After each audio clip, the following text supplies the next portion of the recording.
Tout de suite, Ladies and gentlemen. les deux yeux de la tête. Les deux yeux de la tête. Sur MacDom la radio. Bientôt au cinéma, nous aurons la suite de la suite du remake de la suite du film Jurassic Park. C'est l'occasion de revenir sur le film original qui a révolutionné les films à effets spéciaux.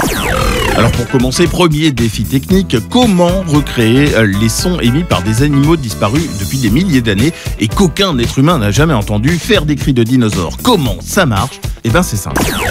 Les cris du tyrannosaure, le fameux T-Rex, ont par exemple été obtenus en mélangeant des bruits de chiens, de tigres, d'alligators, de pingouins et d'éléphants. Vous mélangez le tout et ça donne ça.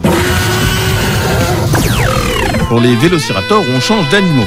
Ils ont utilisé les bruits de tortues en train de s'accoupler, mélangés aux cris d'un dauphin mâle en chaleur.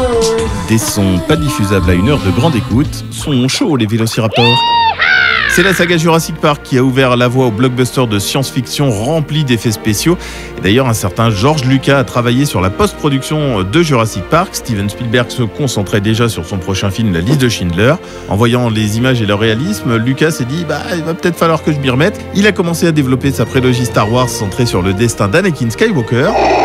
Et ce ne fut pas le seul, le réalisateur Peter Jackson a eu la même réaction. En voyant Jurassic Park, il a lancé la production du Seigneur des Anneaux. Merci les dinos.